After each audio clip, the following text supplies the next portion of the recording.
Bonjour, bonjour, bonjour, peuple congomani. Eza bino ndeko Damasawa. Bon, eza live, ya mukuse.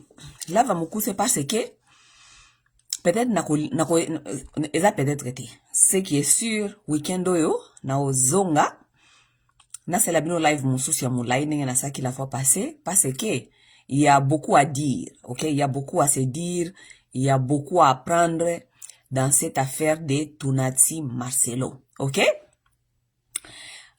Loko tofandi bo tozoko fanda kaka ba matière zaka koya. Semaine odneke tomoni ba vidéo, ba audio ya Mama Blanche et Bimaki. Donc moi je pense que weekend oyo na ozwa moi temps lisusu ya moi mulai to discuter un peu sur ba masolo oyo toyoki nakati ya audio, ok? Mais nakati ya audio wana j'ai déjà écrit sur na page nanga ya Facebook. Na lobisi ba congolais boyenga na lobi ke makamuna ngai personnellement makamuna oki nakati ya audio nga personnellement na lobi nga mutu na mutu azana façon na ya ko recevoir message nga personnellement makamuna oki nakati ya radio ezali makambu ya problème ya couple ya tous les jours, ok? Makambu ya couple ya tous les jours, problème ya mbongo, problème ya belle famille, surtout Blanche azali kobeta sete na problème ya mbongo na problème ya belle famille. Ce qui sont des problèmes que tout le monde oyo azana nakati ya libala ou bien azali nakati ya relation amoureuse akoki ko relate, akoki ko relate ko ebake. Oui, en tout cas, ce que mutoza nakati ya relation na moninga problème mbongo ezanga kate, il y a toujours des discussions de l'argent. C'est pourquoi on vous dit souvent il faut lire, il faut kotanga ko eba pe kotanga ba statistiques parce que statistiques ezali ko la kisake parmi ba premiers deux causes de divorce en Amérique, et je pense que c'est partout parce que ande tout ça ka statistique kuna na poto na Afrique basala ka statistique, mais l'argent est parmi les deux premiers causes ya divorce na kati ya couple nyonso, ok? Money and sex ezaka toujours ezako varie, ou bien money mati likolo, sex ekiti ekomi deuxième, ou bien sex mati money ekomi premier. So parmi les deux grands problème ya etinda batu na divorce ezali mbongo na sex, mbongo ça veut dire souvent ezali oyo azoko sala mbongo muninga azo sala mbongo te, souvent ezali mismanagement ya mbongo, bozo ko manager mbongo bien te biloko ndenge wana. L'argent amène vraiment beaucoup de frustration dans des couples, ou bien souvent s'il y a pas l'argent, parce que batu mingi bakosanaka to balani to posto linganité babala nakate po balinganité, mais tant divorce yaka cause ezalaka mbongo. Donc, on ne peut pas aussi aller s'aventurer d'entrer dans des mariages là où il n'y a pas l'argent. Même s'il y a l'argent, on ne sait pas vraiment bien compris comment est-ce qu'on va gérer l'argent, comment est-ce que l'argent va être distribué, partagé, comment. Ok, donc, ngai na ndenge na yoki na kati ya video oyo, ya audio ya Mama Blanche azako lobela mingi makambo ya mbongo parce que elle ne se retrouve pas. Oui, il y a l'argent, mais elle trouve pas son compte, ok? Alobeli pe makambe ba belle famille wana ezali histoire ya lelote, histoire ya kala. Donc histoire ya kala batu nyonso bakoyebisa bino ke na kata ba mariage na bango bayebi histoire ya belle famille. Si c'est pas la belle-mère, ce sont les belles-sœurs. Si c'est pas des belles-sœurs, il y a des beaux-frères. Donc il y a toujours moi souci na kati ya ba mariage à propos ya belle famille. Mais belle famille ezelo komoko eza mutako ki malibala te pona belle famille, parce que belle famille ba gera kango. Oui, belle famille ba gera kango. Soko zana ba capacité te ya koyeba ko gérer belle famille wana yekomela yo problème. Mais yangwana tozo bisa batu tobi na ba place boke na kana ba église na boyeba ba alléluia kemo na Yesu mikolo nyonso. C'est vaut mieux boyeba ka koyeba ko bakisa ba capacité bozala na ba tools. Ba tools ça veut dire les outils qui vont vous aider à savoir comment gérer certains problèmes, ok? Donc belle famille, Et quand ça a un problème, peut-être répondre à tout parce que lorsque vous n'avez pas les outils, assez outils, il y a quoi gérer belle famille, ça va vous frustrer et qu'on divorce. Mais belle famille, c'est l'histoire de tous les jours et histoire oyo, batubaruki ko gérer. Oui, on peut gérer la belle famille. On ne se marie pas à la belle famille, on se marie à son homme. Yona mobali na yo, bozana kati ya bolingo na bino. La belle famille, on cherche comment à la gérer. On cherche à gérer la belle famille avec beaucoup de sagesse et beaucoup de maturité. C'est un peu ça. Mais on est à sujet, peut-être na koya kolobela, week-end oyo, parce que na ozanatan ya kosola un peu plus sur ba makamboyo et Toyoki Mama Blanche alobi nakati ya audio. J'ai entendu certaines personnes sont en train de dire que Mama Blanche alobi que ye azoko akokufa bazoko sa la ye complot akokufa te. Boyoka audio wana lisusu bien lorsque muto azako lobalobi ba osa la ye complot ya koboma ye. Ezali mama ya Mama Blanche nde azali kolobake ye atiaka bana na ye na prière yango wana bazoko sa la ye complot azala lisusu te. Ce n'est pas Blanche qui a dit qu'on était en train de comploter pour na kobomaye. Ce n'est pas elle. Il faut bozonga boyoka lisusu audio wana très très bien. La personne qui disait que azoko yango bazoko linga basa la complot ba bomaye. Et puis elle n'a pas dit que c'était la maman de Blanche n'a pas dit que c'était la famille de Marcelo ou bien Marcelo azako sa la complot. OK? Alobi que bazali ko sa la complot. To yebite siko soki banani, là on ne connaît pas, ok? Mais il faut savoir qu'il y a ba famille mingi. Na ba famille mingi, ata ba famille ya batu, famille Mama Blanche, famille peut-être ya Mama Blanche. Peut-être il y a des gens là-bas aussi qui étaient jaloux parce que ya Mama Blanche azali na fi ou abala mutumoko azali successful.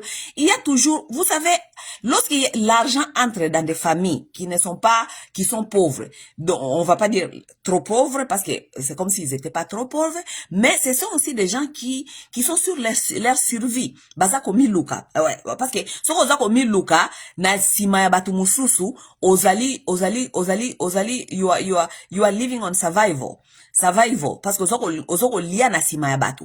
Et si on comprend bien nazo yoka ba vidéo ou bien nazo ka famille Mama Blanche, surtout frère na Sud-Afrique, vous allez comprendre qu'il y a beaucoup de problèmes d'argent. OK? Ouais, ce sont les gens qui savaient que leur sœur était mariée quelque part, là où il y avait l'argent. Bon, bango ba omona clarté. Bon, bango pe balingi par na bango. Sœur na bango akufi.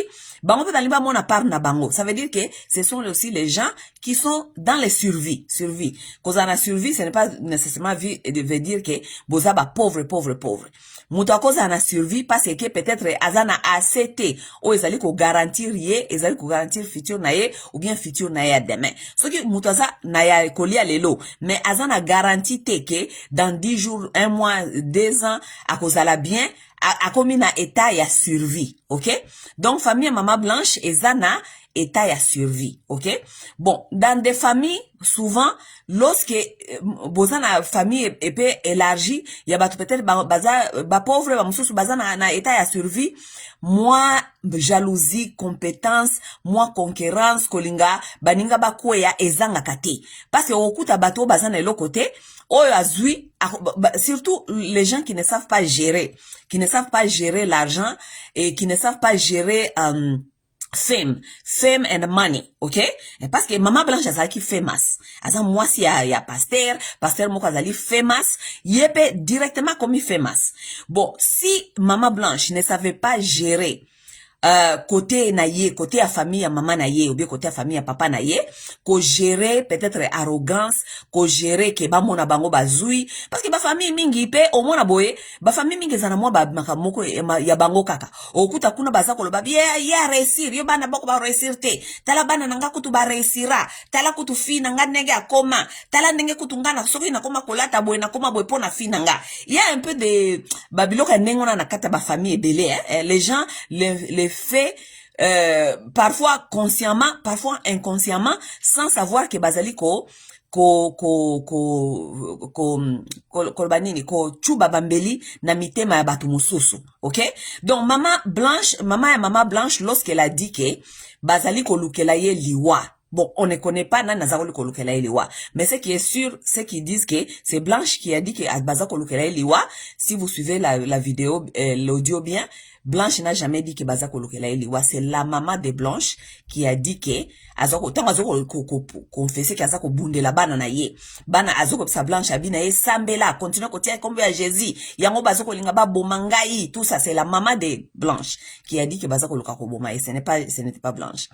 Donc moi je disais ceci. Nakati ya audio wana natikali koyoka makambute neti infidélité parce que Blanche parlait de ses problèmes à sa mère. Nayoki infidélité te, et puis nayoki te maltraitance et surtout maltraitance physique. Nayoki maltraitance ya mbongo.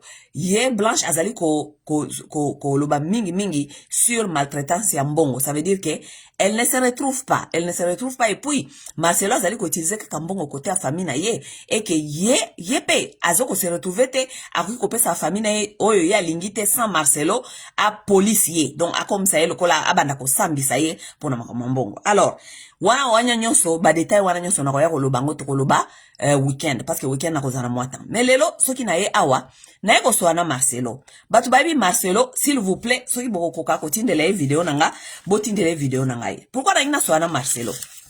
Na ina soana Marcelo pona ko yebisa ye ke Marcelo omoni parfois dans la vie il faut qu'on look à sagesse, na place qu'on look à kozala, who is right or who is wrong, ok?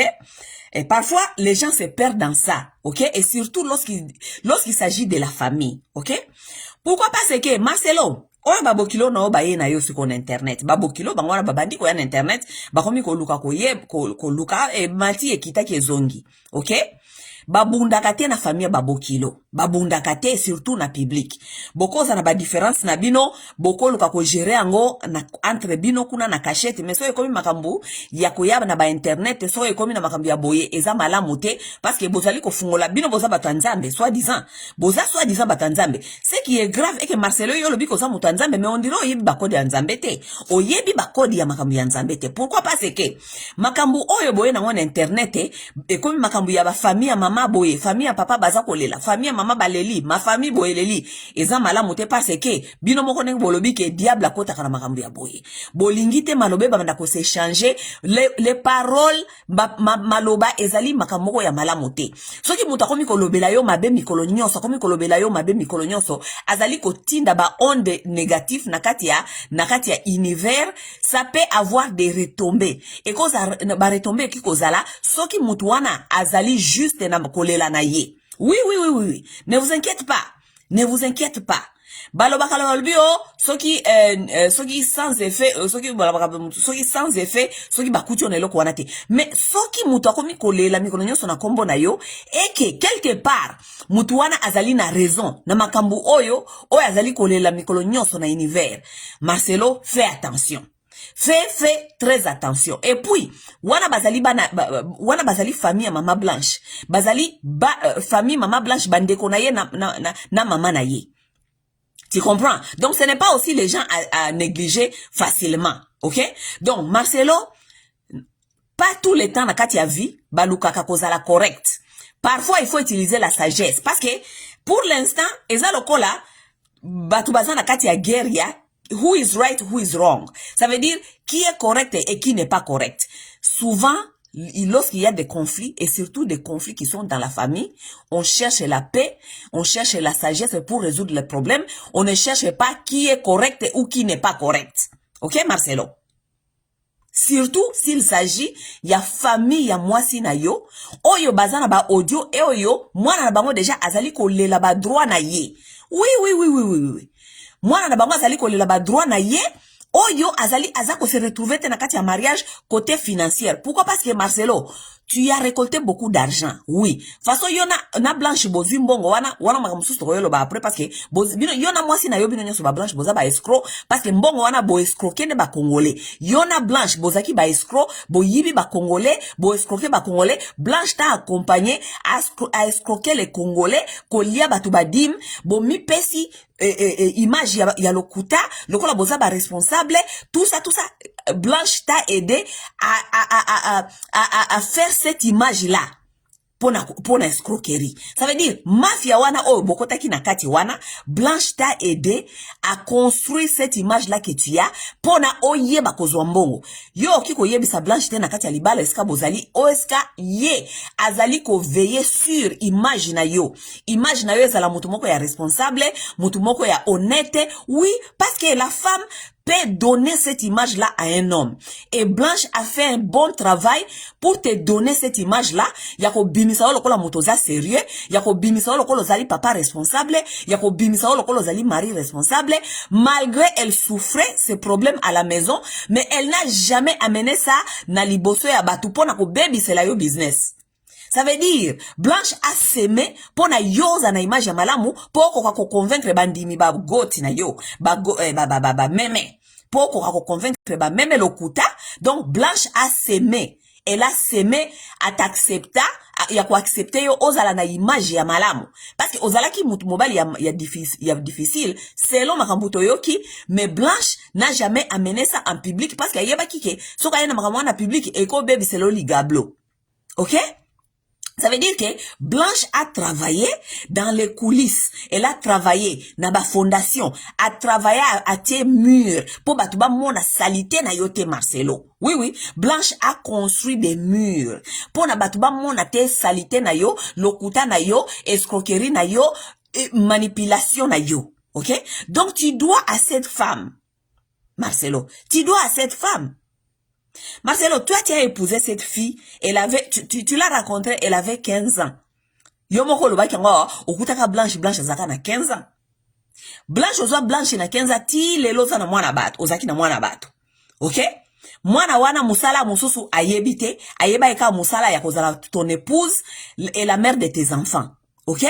Ayeba ki musala ya kuaccompagner yo tango lingi oya kolakisa image ya malamu ya malonga na kati ya église. Blanche bima watola sa maman pasteur, une fille polie, une fille gentille, une fille souriante. Elle a fait son travail pour t'aider à construire ton empire. Elle a fait sa part. Marcelo, zala honnête. Parce que souvent, les hommes deviennent malhonnêtes. Oui, oui, toro kende tozonga. Parce que mutuna kanaye, tosolo la makambia kanaka, ok? Mutuna kanaye, tokolo bake, mobile mususu bali mwasi moko boye, mwasi wana peut-être a contribué na lokote, afanda ki na ye kaka, asala ka lokote, alia kaka, asala kaka makambu na ye. Mobile ndaki ndako sala oya na mbongo na ye, mobile, so mobile na bia boya yo, parce que tu n'amènes rien, tu ne contribues rien. Ça c'est votre problème. Mais ce qui totali kaya Blanche, Marcelo, on lui a vu lui-même, dans des vidéos, na ba interview ba fandi, azali kolobake, si il devait payer Blanche pour le travail dont Blanche fait. Parce que Blanche aza cuisinière, Blanche azali mama ya banana ye, Blanche asokipaka na ba facture. Donc lui il ne soucie même pas à se soucier akate na ba facture baza na compte oyo atiaka mbongo kuna. Blanche se soucie de tout. Blanche asalaka comment on dit, elle se soucie na sona ba investissement. Blanche se soucie na soki ndaku il faut ko sala adjustment ko bakisa yenda ko luka ba maçon, yenda ko luka ba interior designer, yenda ko luka ndenge nini ndako il faut ezala embelli bien. Marcelo lui-même il a dit ça dans sa bouche. Il a dit donc si il devait payer un maçon, s'il devait payer un architecte, s'il devait payer un kuka, s'il devait payer une mère de ses enfants, s'il devait payer, donc lui-même il a dit que dans sa bouche que moi si naye azali ko deserve au moins $30,000 par mois. Il a dit ça. Pourquoi? Parce que il a reconnu que cette femme-là, c'est une force derrière lui. Lui, il est là, il dort, il vient, il mange, il va, il fait son qui charlatan na ye wana, bala yes wa shaka go. Moi si azako bongisa image na ye, moi si azali ko s'assurer que azali stabilité za ndaku, stabilité zali partout. Marcelo azali na stress te, biloko ya ndaku, biloko ndenge ya koluka nani ya kosala bakaro, nani ya koluka oyo, nani ya koluka ona, c'est cette femme là qui le faisait. Marcelo, soyons quand même honnêtes. Tu as raconté cette femme-là, tu n'avais rien. Elle t'a aidé, oui, à salisa yo. A pesa yo image ya malamu pona oko mesiko zali. Bino surtout batia Bukavu, bino batia Kivu, bozaka pe air moko reconnaissante. Pourquoi pas c'est que Marcelo, la raison pour laquelle tu as épousé Ange, parce que tu connaissais que Blanche azali pion ya Malonga, oya kotinda yo, o gagné pe batukuna na Kinshasa. Parce que soko zoki mwasi ya Bukavu, kuna ba mushi wana ba mushikazi. Mushikazi, yo mwana mutu nini pasteur nini ya Malonga, ou bien mutu moko ya ba politia Malonga, azo mwasi ya Bukavu. Tangu kamera anga kende makamune ba kampanya, omonite aboki ba miboji. Bon, on a quitté caméra boki mami boji. Caméra boki mami boji. Pourquoi? Parce que mami boji azali donc basi wana Kivu wana ya zololo. Donc yuma mbendre yebe lo côté. Côté le malboso ba tu boy ko convaincre ba ta ko convaincre te. Tala nyakero. Nyakero ye wana fachi na papa na ye bazalaka na ba campagne depuis kala. Nyakero zako ko kaoteka fachi te na Kivu. Tita kamera ye ko boto la ye fachi kamera ndake akenda koteka fachi na Kivu. Nyakero zako koteka fachi te. Ti lelo nyakero zako koteka fachi te. Nyakero ne peut rien faire. Les femmes qui vous tiennent, ce ne sont pas des femmes qui ont cette oyo babenga odongo courage. Ce ne sont pas des filles courageuses. Baza ba fille courageuse ta côté les maliboso abatwe. Bon, peut-être ngaye, oui, peut-être nga. Mais nga parce que na kola pe na Bukavu te. Nga na kola na Kisasa. Et donc ça veut dire que miso gana nga o eza miso bana Kisasa. So na kola na Kisasa te na ngana za yuma mbendre. Oui. Donc kamera peta nga kasala ba campagne na ye, ayeba kike mami boje kokoka biloko wana te. Abwaki sa mami boje parce que mami boje azali mwasi te oyo kokoka ko handle ba crowd, mwasi moko te oyo akokoka ko sala biloko neti biloko public ndenge wana. Ce ne sont pas qu'on se dise la vérité. Qu'on se dise la vérité mes chers amis. Les femmes qui vous tiennent bazali, elles ne sont pas faites pour certaines choses. Biloko neti public ndenge wana, elles ne sont pas faites pour ça. D'abord, ce ne sont pas des femmes qui sont la plupart des gens ne nous trouvent pas trop accueillantes. Accueillante, ça veut dire que moi si à qui vous soka sale par exemple feti na ye nanda kunaye na yo. Soko ye par exemple pas na ye a invité ki yote soko ye biote a osololisa yote. OK? Akomi pio banani wana baye na yebi bangote tozala ka bongo toza bongo. Tandis que ba fi ya Kinshasa baza ba fi moko boye ata akuti batu 1000 nanda kuna ya ye bangote mbala moko akoti G. Boni ko ba tonto boye ki nini ba servir bino boye na pesa bino nini. Ce sont des femmes qui ont cette bana touche bana quelque chose o esala kake et qui ko faire bouger les choses. Tala Inosbi a comme na Kinshasa wana no. Inosbi a iba fie belaza ko bimaro kuna na Goma. Inosbi atiki ba fine wana Goma nyoso kuna. Atiki bango kuna musika. A comme na Kinshasa azwaki Rebo parce que Rebo devait faire bouger les choses. Oui. Donc Marcelo, yo pe kokosa na liboma te ke ozoki mama Blanche te po yeba kike mama Blanche azali force oyo e ko sala yo kote kuna ba Kisasa e pousser yo e pesa yo Lupemba. Oui, ba fi ya Kinshasa ba fi ya Lupemba. Oui, bon, il faut bien choisir. Oui, il faut bien choisir. Na lobi bango nyoso pete. Mais ba fi ya Kinshasa ba fi yo ba fula naka. Oui, ba fi ba ko fula yo penza ko ozui momi penza fuli yo pendo keti likolo. Oui, il faut ko za la reconnaissance na vie. Parce que Marcelo Mama Blanche a fula kio. Oui, Mama Blanche a fuli yo penza kitoko. Parce que moi c'est Kinshasa soka a fuli yo. A fula ka kitoko. Ako fula yo penza yo kaka full force. Ati yo penza donc pe donc oka penza azako popola mo pepe na milinga. Donc a fuli yo penza. Oui. Donc Marcelo, tu ne vas pas faire ces malgames là de dire que de croire que Maman Blanche n'a pas contribué, ok? Ce qui est vrai, famille à Maman Blanche, ce qui est vrai, famille à Maman Blanche, baza ko lela te baza ko leka na ba télévision ate parce que moi na bango kufi liwa mystérieuse ba yebite moi na bango kufi ngeni c'est faux et archi faux.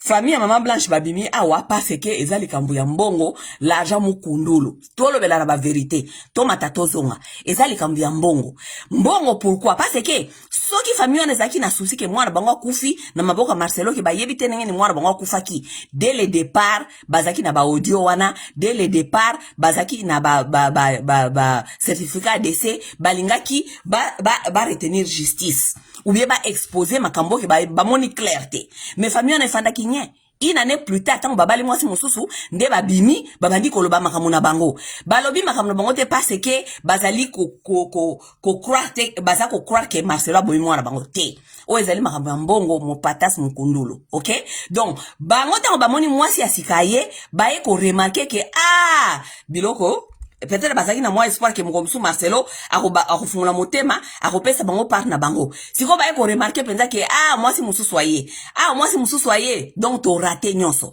to raté pourquoi parce que moi na biso Blanche esika zalaki a semé elle a semé dans les vides. Vous comprenez? Ça veut dire que moi, si on a koya, yende siko akoya ko se réjouir na musala ya mwana na bango. Alors là, wana nde frustration eye. Et moi, je trouve que frustration na bango quelque part ezali justifiable. Pourquoi? Parce que leur fille a fait, depuis elle avait 15 ans, elle est avec Marcelo jusqu'à sa mort. Ça veut dire que cette fille-là aussi, elle a travaillé pour na Marcelo a commencé Kazalaki. Qu'on soit quand même honnête. Marcelo a rolingate a dribble famille wana parce que Marcelo a zana ba million. Oui, Marcelo a zana mbongo ebele. Marcelo o kolingate o dribble pe famille wana alors que yo toi tu donnais à ta femme, à ta famille. Oui, so yo zako pe sa famille na yote, ye pa pe sa famille na yote, wana to geto comprendre. Mais Marcelo toi tu donnais à ta famille. Tu donnais à ta famille. Comment est-ce que yo okol pe sa famille na yo lingite ya pe sa famille na ye? Ça c'est être malhonnête Marcelo. Alors que elle t'a accompagné, elle a contribué à t'accompagner au build empire na yo. C'est malhonnête, ya croire que yo nde famille na yo bakoki ko profiter, ya ye bako profiter te. Non Marcelo.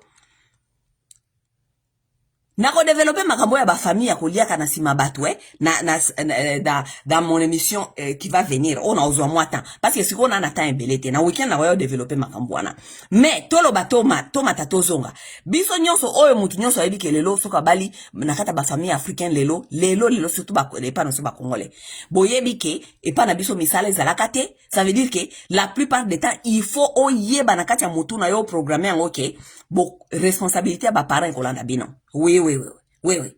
Il faut boyer bango ke responsabilité ya ba parents et kolanda bino pourquoi parce que ba parents na biso batikala jamais ko sala oyo misala ya gouvernement et oyo garantir bango retraite ezalakate ba oyo kutu gouvernement et garantir bango retraite et pesa ka bango elo côté ça veut dire que quelque part mutu na mutu so ke libala ou bio bali muninga oyebake charge ya tata na ye ou bien maman na ye so kazana no envie et kolanda yo olingolinga ngote ça veut dire il faut bana déjà qu'on se préparer et c'est quelque chose que tu ne peux pas commencer à dire à l'autre tozo ko pesa maman na bino oza ko pesa maman na bino oza ko pesa maman na bino et ko ça et ko zala bien te parce que okoluka ba problème parce que maman wana so ki bo pesi ete akolia nini parce que retraite des alakate na Congo.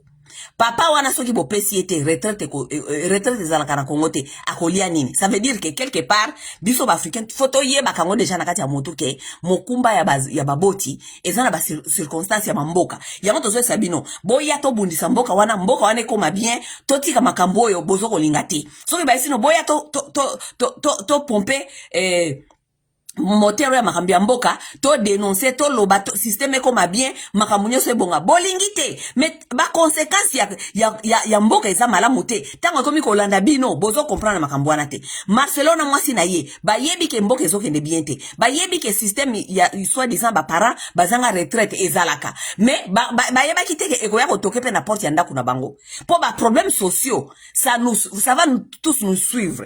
Et oui, bah problème sociaux ça va tous nous suivre et ça va nous causer tous les mêmes problèmes.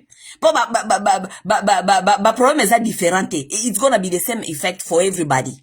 Ok, bango bakanse lokolo bazana mbongo ba problème ya société etali bangote lokolo bango baliaka ba bimaka na climatiseur balala kana climatiseur ba problème ya société etali bangote mais problème ya société kolanda bino kaka parce que selon la société parmi yango to lobela kapona makambo mboka efo bonga problème ya ba retraite soki ba parents bazaka na ba retraite nde batu mingi na mabala na bango babunda katel kolamba ba mbongo yo zopesa famille na yo famille na yo elingi famille za kosenga famille ezali kosenga vous comprenez au moins. Ok. Bon, siko awa, on se retrouve que Marcelo, c'est lui qui allait dehors faire l'argent. Ye abandi ko bosa na ke lokola ye akenda kalibana ko sala mbongo, abosa ni ke mutu oyo afula kiye. Mutu oyo asali siye ko pesa ye image malonga. Parce que pasteur, pono ko mape pasteur nenge Marcelo ko makini ngwana, il faut moi si pesa yo image. Oui, oui. Il faut moi si pesa yo image. Mama Blanche a contribué ya kopesa Marcelo image ya kitoko. Kopesa ye image ya kitoko ya kozala Marie. Nzoka de peut-être azane Maria malongate. Apesa ki image ya bien kozala tata ya malonga. Peut-être azane tata ya malongate. Mais yango na sakabino lorsque une mère est stable, ndako ekobonga kaka. Papa koza la ventire nenga lingi. Mais maman soki mama za stable. Ndako ekobano banango ka kitoko. Nenge Mama Blanche asalaki. Ndako no bango poto papa aventire immature. Parce que Marcelo aza immature. Oki Marcelo ayaka ko wolola batu na stage. Marcelo ayaka ko wolola batu na église. Na lobby, je m'en fous. Marcelo aza immature. Ça, ce sont des comportements des gens qui n'ont pas beaucoup de maturité. Mais Mama Blanche, a polish image à Marcelo. Marcelo abimaloko mutu moko aza responsable. Marcelo abimaloko la parce que okoza no pe irresponsable, mais so ozaka na mbongo, batu bakomi ko respecter yo. Vous comprenez? Mais Mama Blanche a fait un grand travail pour na kotinda batu. Moi, mon Mama Blanche fille moko, maman moko bien, charisme, propre, et responsable. So komoni mwasi anengona directement monika mwasi aza quand même responsable. Mbala moko respect wana ekomi bokomi kopesa na mobali respect. Peut-être mobali wana aza na eko mériter ta respect wana te. Mais bokomi ka obligé kopesa mobali respect parce que mwasi aza respectueuse. Oui, c'est comme ça marche. Donc Marcelo, conseil ngana pesa Marcelo ezali boy. Marcelo na lobi ke awe ezali makambu ya te qui a tort qui a raison. Awe ezali makambu ya sagesse. Ok? Sagesse na sens nini? Mwana mwasi wana, elle a aussi beaucoup participé, elle a travaillé. Na lobi boy, na boite, loi ezali. Loi ezana makambu nango lobi. Ok? Mais, yo oza mutu ya nzambe. Ok? Oza mutu ya nzambe. Donc, ça veut dire, ezana makambu mususu, to okipe kotika nanu makambu ya loi, oluki ko gérer makambu mususu, et surtout makambu zali kota la famille na yo, oluki ko gérer yango na sagesse. Ok? Loi elobi nini bandeko? Loi elobi ke soki époux ou bien épouse akufi biloko etikalaka moitié bapesaka oya tikali moitié batikeli bana. Ça veut dire quelque part soki tolandi loi famille Mama Blanche bazana droit moko te ya ko réclamer eloko pa Marcelo. Oui, bazana droit te. Oui, parce que Mama Blanche atikaki époux atikaki na bana. Ça veut dire, biloko Mama Blanche azaki nango, les biens de Mama Blanche, ezali selon la loi. Biloko ya Mama Blanche selon la loi. Biloko na ye, 50% ezali, et pas ya Marcelo, et connaît pas Marcelo, 50% bako pesa bana ya Blanche. Vous comprenez? Mais awa, tozal kolobela, na sens que, problème pito pale mindondo ekoti. Mboka na biso ezali mboka oyo, ba parents bazana eloko te. Ok? Soki ba para bazana eloko te, bakoma ka charge ya bana na bango. Oui. Soki Blanche azaki kolie sa mama na ye. Ok? Marcelo, wana ezali na misu ya nzambe. Toti kananu makambi ya droit. Ok? Mais na misu ya nzambe, yoza moto ya nzambe. Ok? Si Blanche nourrissait sa maman, il faut ko considérer makambu wana ke o continuer ko laisser Mama Blanche ti mokola kokufa. Si Blanche soutenait sa mère, parce qu'il y a personne d'autre qui doit soutenir sa mère, et que toi tu étais au courant que Blanche soutenait sa mère, tu dois continuer à le faire. Ti mokolo mama wana akotika mokili oyo. Oroki ko abandonner responsabilité wana te parce que zaki responsabilité à mwana na ye, et que cette maman là peut-être elle n'a ni derrière ni devant. Ça veut dire que Marcelo, quelque part, si tu veux te débarrasser de ces problèmes, ou bien on dit cause de responsabilité, il y a maman et Blanche. Na lobite ya ba frère à Blanche. Ba frère à Blanche ba ke ndoko ba vina bango parce que baza mibali. Baza ba mibali, ba ke ndoko ka vina bango, ba ye ba nini ba ko s'en sortir. Si ils ont échoué leur vie, ça ce n'est pas le problème de Marcelo. Pourquoi pas c'est que na moni frère à Blanche moko alobi kuna alobi ke Marcelo il faut pesa bango mbongo soki $100,000 soki $200,000 $200,000 de gré ou de force. Je vais dire aux frères de Blanche, frère, Marcelo te doit rien, absolument rien. Au moins, Marcelo a créé qui ligablo na ya lokuta, ya ko teke la bandimi masolo, po alia batumbongo. A créé musala na escroquerie. Yo poza mobali, yo pe kende ko luka nini okoluka, vi, oba ndenge ya ko s'en sortir. Okolinga te olia na sima ya derrière, na sima ya, bilongo ba kongole bo inde balobaka, na sima ya ba, ya ser na yo. Non, on ne mange pas derrière les fesses de ses sœurs. On doit se chercher comme d'autres hommes. Kende ko miluka neti bibali nyoso ba milukaka, tika makambo oyo etali yote. C'est que moi je demande à Marcelo. Ngana osenga Marcelo, la maman de Blanche, c'est une vieille maman comme ta mère. La façon dont toi tu aimes ta mère, c'est la façon dont Blanche aussi aimait sa mère. La façon dont toi, tu as dit à Blanche que oko pesa ba parents na yo nyonso o il faut pesa bango parce que yo okoma na mbongo. Façon pe Blanche azali na droit yepe ya ko pesa ba parents na ye, surtout maman na yo atikala vivant parce que Blanche elle n'a que sa mère, elle n'avait plus un père. Ça veut dire que Blanche yepe azali na droit ya ko sunga maman na ye ti maman na okende okufa.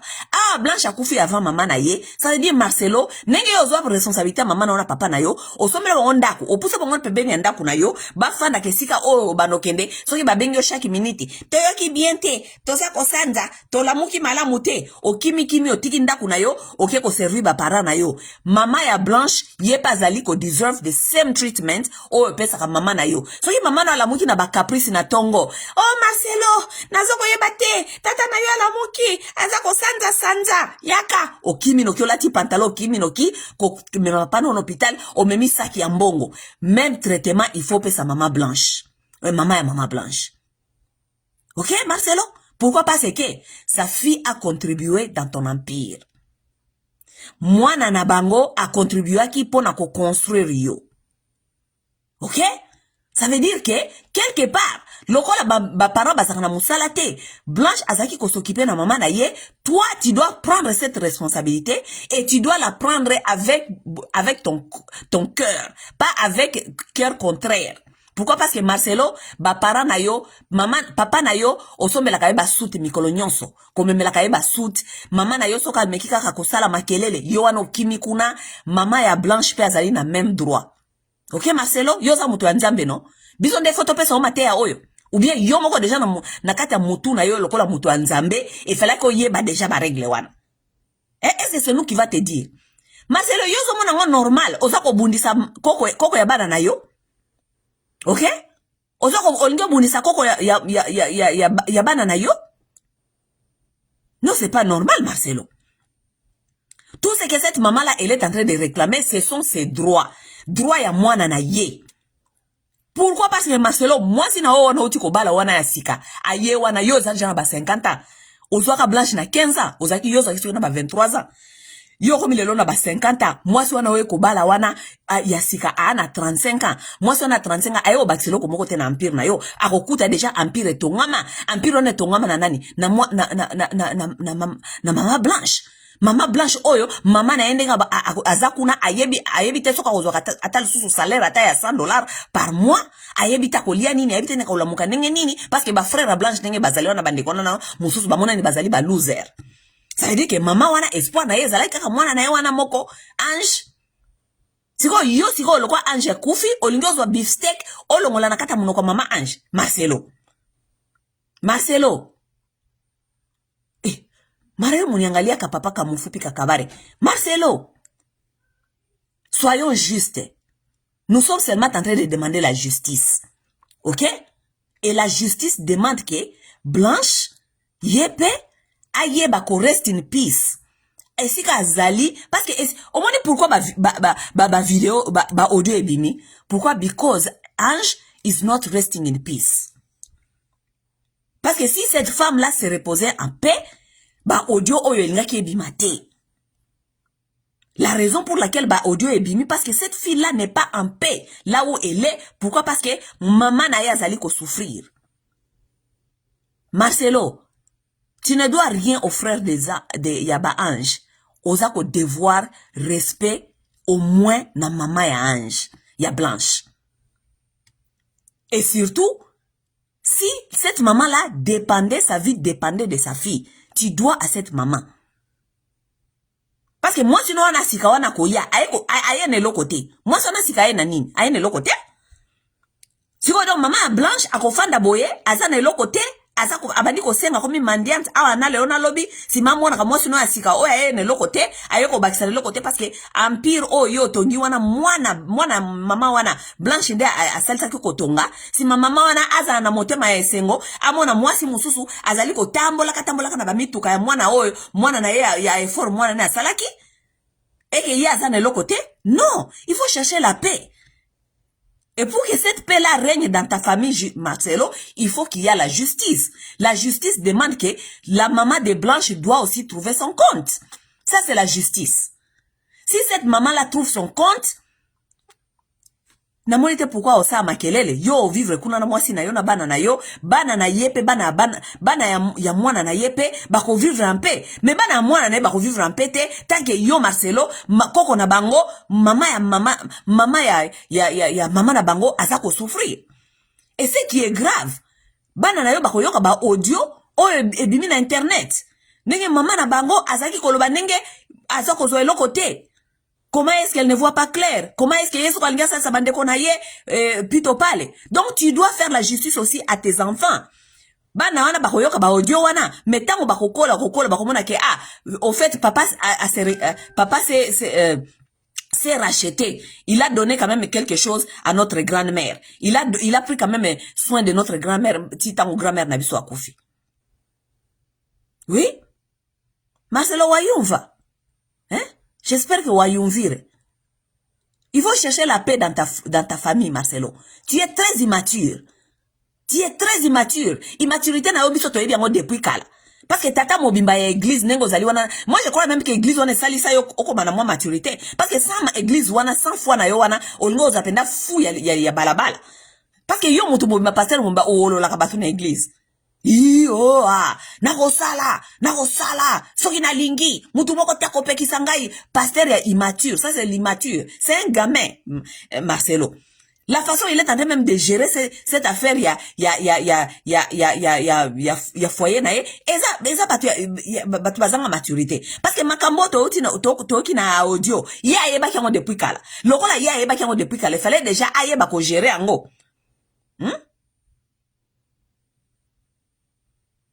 Marcelo, sois juste.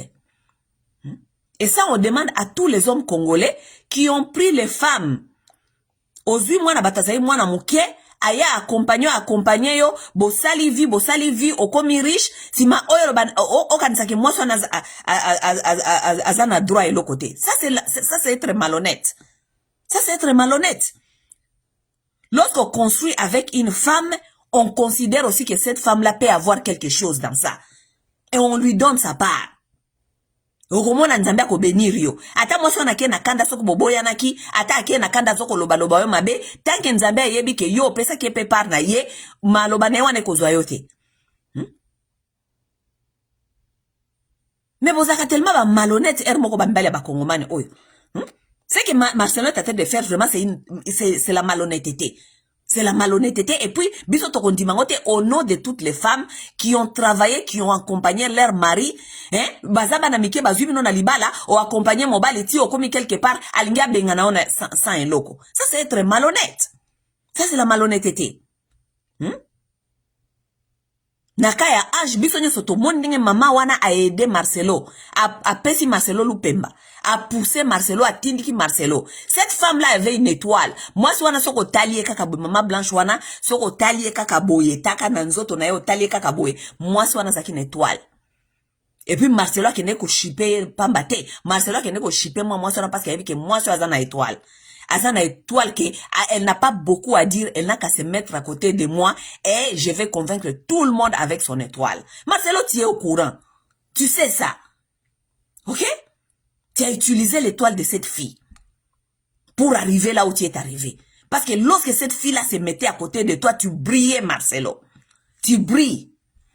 Et toi, tu n'es pas bête non plus, Marcelo. C'est pourquoi tu es même allé prendre l'autre là aussi. Parce que l'autre là, lorsqu'on la voit comme ça, on voit que c'est une fille qui a l'étoile aussi. Yo, ye bakabafi bazan étoile. Donc, Marcelo, et là, on senga yo, traiter la famille à blanche kwanga na bango. Oui. Eza justice, wana eza justice. Parce que quand on est moi sinon à Sika, il y a 35 ans, yo za ba 50 ans et quelques, o bino mi bale bo renya kana makambo blanche a eda ki bino ko construire alors que maman ne aza ko souffrir à l'autre côté. Et puis maman aza mo bangé, a kondo luka musala le lote quand même. Maman aza mo bangé pas ça maladif. Et puis aza na souci moi na ya koufi. Moi, ce que je vais demander, je demande que tu prends soin de cette maman au même rang dont tu es en train de prendre soin de ta famille. Maman no so akosoli Marcelo oki makanoki, otiki ndako otiki bano kimi noki. Maman no so bengi tata no so alala ki butute, okimi noki oke kuna. Maman Ange pes, maman Blanche pes so bengi, tika onyo so sako sala kima kuna kende kuna. Parce que sa fille a travaillé pour toi. Et elle mérite ça. Elle mérite. Elle est méritante comme tes parents ont mérité. Parce que yo ebika ba parents de basana nzala ba parents ba tunsuba nzala te. So yo tiki ko pesa ba parents ba olia ni Marcelo. Tu as pensé à ça? Si toi tu ne donnes pas à tes parents, ils vont manger comment? Si ko yo kata ba parents moninga kwanga, oya yo ba continuer ko lia. Maman Marcelo comme na so maman Brigitte, so que maman so comme na Brigitte. Maman na bango ba maman na bango ba nani Georgette. Maman Marcelo, maman Georgette. Maman Georgette, le loso ki Marcelo a pesiote. Yo olia nini. Maman Georgette, na bomokolo wana ozali nango wana, oko conseiller Marcelo te quand même ke maman Georgette wana mususu parce que yo na maman Blanche wana kombo moko. Oko conseiller Marcelo te ke maman Georgette wana tika li pe poa Marcelo. Marcelo a l'argent quand même. Marcelo a na mbongo. O eza makambute o tolia towe le na okite kosi la Marcelo a l'argent. OK? Asi afandisa lokuta na ya kokosa bandimi, azala mama kabone yaka par mois donc eko yaka kaka. Marcelo, la façon tu prends soin de tes parents, prends soin de la maman de Blanche. OK? Prends soin de cette femme-là. Prends soin d'elle jusqu'à sa mort. Supporte ses caprices. Nengo supporta ba caprice ya mama na yo. Po mama na yo musala na ye, c'est une manipulatrice. Musala na ya benga kao mikolo nyoso azoko sana kolela. OK? Kaka nengo supporta ka lokuta ya bandeko na yo ya famille na yo, ndenge kaka pe ko supporter kaka lokuta na ba caprice ya mama ya Blanche. Marcelo soki mama Blanche azo continuer kolela, oko yoka biso. OK? To selo ba campagne ya mabe makasi. OK? Sa fille n'a pas travaillé pour rien. Sa fille n'a pas travaillé dans les veines. Et puis ce qui est vrai, sa fille pleurait déjà avant akufa ki aza komona clarté na mbongo. OK? Marcelo wayumva. J'espère que Marcelo ayoki et po pesa ye mate ya oyo. Atika kobeta la biso mikolo nyonso ba masolo ya église nzambe alobi alors que toi-même tu es injuste ici sur cette terre Marcelo. Kolinga te to ya na masolo na ndenge ya nzambe parce que soki to ya na ndenge ya bonzambe to kwesa ba foi ya bandimi ebele. Parce que toi-même tu es là, tu devais être exemple. Makambo fallait pas comme ne sike komi Marcelo. Parce que yo okambaka ba foyer, okambaka église, okambaka ba foyer. Okambaka ba couple Marcelo. Siko ba couple no zali kokamba basi wana nyonso malgré kobanga bangabino koyaka ba église kobanga bangabino ba pasteur. Basi wana nyonso bazali na mbel na bangwana. Tu crois que tu es en train d'encourager des femmes d'être de bonnes épouses ou bien tu es en train de les décourager de ne pas être de bonnes épouses. Parce que basi wana nyonso bazali bayaka na église na yo o baza ko accompagner ba mbel na bango. Ba rondota mbel na bango na deuxième hey. Oh ngape donc c'est na kufi mobali pe akobosa na nga akobosa na bana akobosa na ba famille na ngai ngape akosala nga bongo. Donc au tie déjà manque ya foi na kati ya mitema ya basi baza excusez-moi. Basi ba oya na église na yo. Basi baza na mabibali na ba église. Au tie bango déjà doute na kati ya motema. Au tie bango kele na kati ya motema. Au tie bango kele ya libala. Au tie bango kele Marcelo. Yonde oza exemplaire. Oza exemplaire, il fallait ki oye bako gérer une situation oyo. po opesa bato mosusu espoir na église opesa bamama ebele espoir na église bayeba ke oh malgré biso po bamingi baza bazoba basi mingi bakenda na baeglise wana baza bizengi mpenza bamingi oyo bakenda na baeglise wana bakoyeba ke ah malgré peut-être toza koakompagne bamibali yango mais talaka pasteur na biso aza exemplaire tala mwasi ne ntango akufi il a quand même été juste il a traité bien la famille de la femme azokozwa soin ya mama ya mwasi na ye au même rang ndenge azwaka soin ya mama na ye ekopesa basi wana mosusu courage oyo bayaka koakompagne bamibali na bango na baeglise wana ekopesa bango courage ya kozala soit disant babonne épouse mais yo Marcelo yo ndozoli kokata bango même fois wana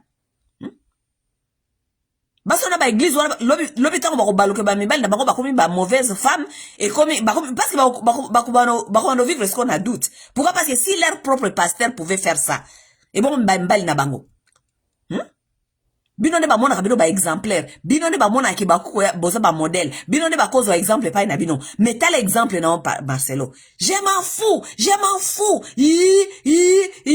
ko wolo la bato Marcelo quel exemple tika tabiso ba tofanda boye to boya na biso makambo ya ba yesu oyo tika biso ata ba tofanda na biso boye to boya makambo parce que to mona ka déjà bato oyo ke mitu na bango esala kamala mote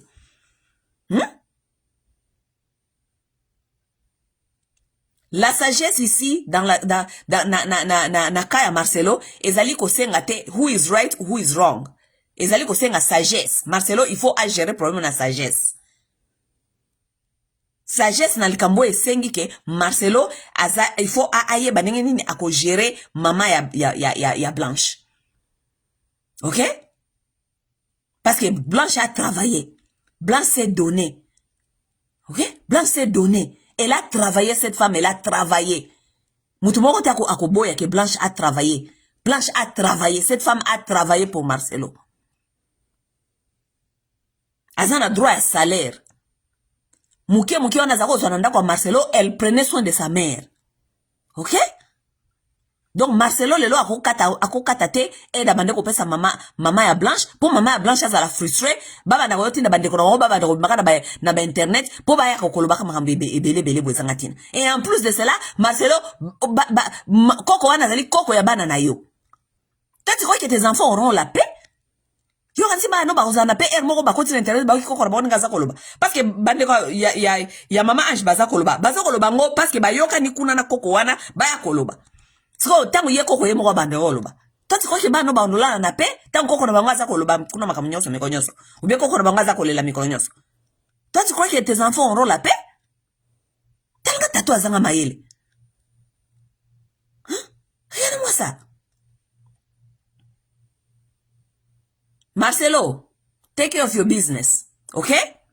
Take care of your business. Bato balongwa na internet toyo ka nsusu bangote toyo ka ke ozui mama ya mama Blanche en charge moi sino ya sika oyako yako tafuna ka mbongo te o Blanche asalela ki mama ya Blanche alala kanzala moi sino yo wana auti soki wapi wana oyako tafuna ka mbongo te atambola ka bamituka te oyo Blanche atiki mama na yazoko lala nzala.